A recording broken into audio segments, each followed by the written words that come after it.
Hello दोस्तों, तो कैसे हैं आप सब लोग। मैं आशा करता हूँ आप सब लोग बहुत अच्छे होंगे। बहुत दिनों बाद हमारी मुलाकात हुई है आपसे। तो आइए हम बहुत ही आज अच्छे टॉपिक पे आप सबसे बात कर रहे हैं। थंबनेल में आप सब लोग तो पता ही चल गया होगा किस टॉपिक पे हम बात करने वाले हैं। लेकिन ये अगर एसएससी जीडी की आप तैयारी कर रहे हैं, अगर उसकी आप प्रिपरेशन कर रहे हैं, तो ये आपके लिए बहुत ही सुनहरा, बहुत ही गोल्डन चांस होगा कि आप एक सब इंस्पेक्टर या कांस्टेबल, हेड कांस्टेबल के मतलब मुकाबले आप एक किसी भी अच्छे पोस्ट को, आर्मी पोस्ट को आप ज्वाइन कर सकते हैं।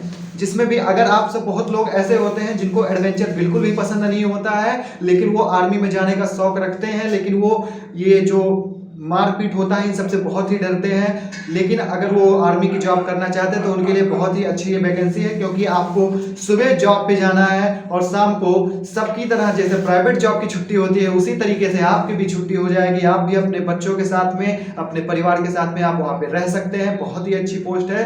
तो मैं बात कर रहा हूँ सीआरपीएफ एससी हेड कांस्टेबल की और एएसआई की मैं बात कर रहा हूँ। तो आप सबको थंबनेल में तो पता ही चल गया होगा। तो उसके बारे में बताने से पहले मैं आप सबको मोटिवेट करने के लिए दो शब्द कहना चाहूंगा कि मुश्किलों से भाग जाना आसान होता है, कि मुश्किलों से भाग जाना आसान होता है। हर पहलू जिंदगी का इम्तिहान होता है। डरने वालों को मिलता नहीं कुछ जिंदगी में, कि डरने वालों को कुछ मिलता नहीं कुछ जिंदगी में, लड़ने वालों की कदमों में जहान होती है। तो अगर आप लड़ाई करते हैं तो आप कुछ भी हासिल कर सकते हैं। जैसे कि आप अगर एसएससी जीडी का बताया ना प्रिपरेशन कर रहे हैं, तो सेम जो भी टॉपिक उसमें था सेम वही टॉपिक इसमें भी है। जितना सिलेबस उसमें आपको पढ़ना था सेम उसी टॉपिक में और सिलेबस इसमें भी पढ़ना है। और सेम अच्छी बात तो ये है कि आप हिंदी और इंग्लिश जैसे एसएससी जीडी में चूज कर सकते थे, सेम वैसे ही सीआरपीएफ की इस वैकेंसी में भी आप इंग्लिश और हिंदी में से जो भी आप चूज करना चाहेंगे वो आप दे सकते हैं पेपर में। तो आइए हम इसके बारे में शुरू करते हैं। तो सबसे पहले नॉलेज में ये आता है कि आपकी ये फिल करने के लिए आप sarkarijail.com पे आप जाएंगे तो आपकी ये वैकेंसी सबसे ऊपर हेडलाइन में दिया होगा।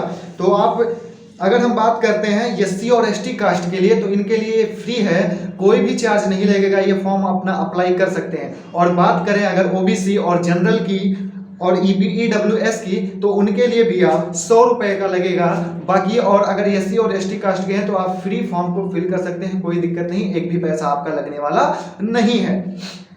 और सबसे मेन बात यह है कि 4 तारीख से ये फॉर्म भरना, इस 4 जनवरी को फॉर्म भरना अप्लाई हो चुका है। तो आप देरी ना करिए। एसएससी जीडी का जैसे ही आपका पेपर खत्म हो चुका हो या होने वाला हो, तो सेम प्रोसेस इसमें भी है, आप फटाक से इस फॉर्म को भी फिल करिए। और इसका सबसे अच्छी बात है कि इसका जो पेपर होने वाला है वो एडमिट कार्ड आप सबका 15 फरवरी को आ जाएगा। कब आ जाएगा? एडमिट कार्ड 15 फरवरी को आ जाएगा।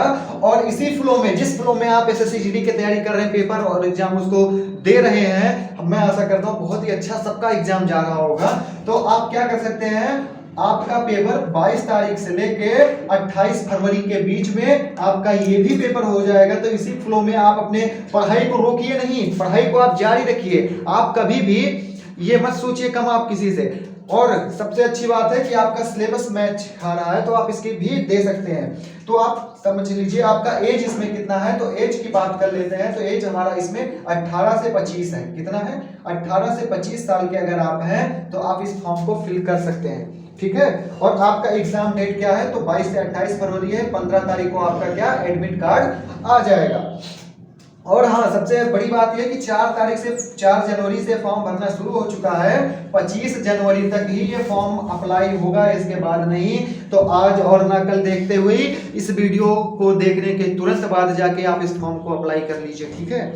और फिर हम आ जाते हैं कि इस पे देखिए पोस्ट कितनी है। तो आपके इसमें कुल 1458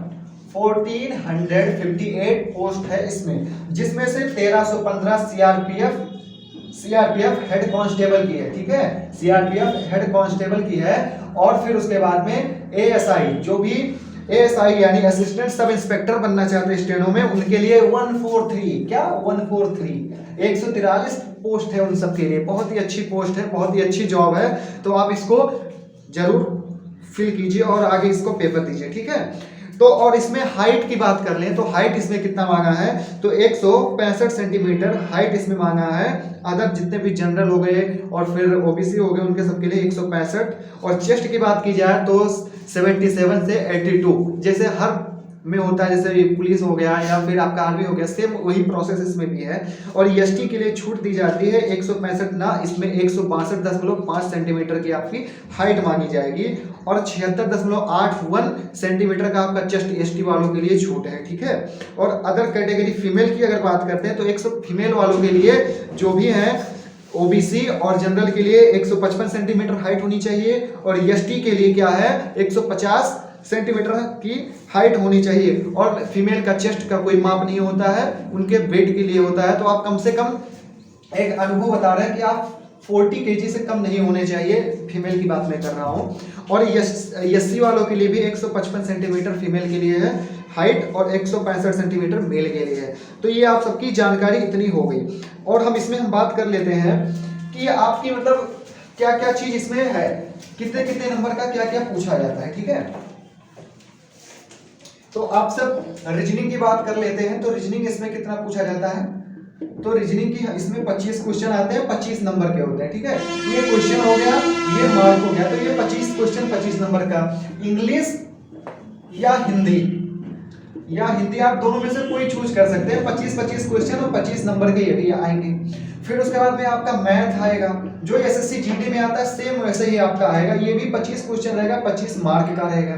फिर उसके बाद में आपका आ जाता है जीके जीएस, ठीक है, ये भी 25 क्वेश्चन आएगा, 25 नंबर का आएगा, ठीक है। तो ये हो गया इसका सिलेबस। सेम आप या आप इंग्लिश चूज कर लीजिए या फिर आप हिंदी चूज कर लीजिए, दोनों में से आप कोई सा भी चूज करके आप इसको अप्लाई कर सकते हैं, आप इसको क्वालिफाई कर सकते हैं और बहुत अच्छी पोस्ट है। तो मैं यही सजेशन दूंगा कि आप सब इसको भरिए और अच्छे से इसको क्वालिफाई कीजिए, ठीक है। और रही बात इसकी कट ऑफ की, तो अगले वीडियो में मैं इसकी कट ऑफ की भी बात करूंगा ताकि आपके मन में कोई भी डाउट ना रह जाए। इसके प्रीवियस ईयर पेपर भी कराऊंगा मैं खोज के लाके आप सबके लिए, बस आप सब इस चैनल को सपोर्ट करिए। तो जैसे कि अगले वीडियो में इसके कट ऑफ की बात करेंगे कि पिछले साल का कट ऑफ क्या रहा, फिर उसके अगले वीडियो में हम इस पे लाएंगे कि पिछले साल में इसके क्वेश्चंस कैसे आए हैं। तो ठीक है, अगर कोई भी डाउट आप सबके मन में है तो नीचे कमेंट बॉक्स में आप जरूर कमेंट कीजिएगा, ठीक है। मिलते हैं अगले वीडियो में, तब तक के लिए जय हिंद, जय भारत।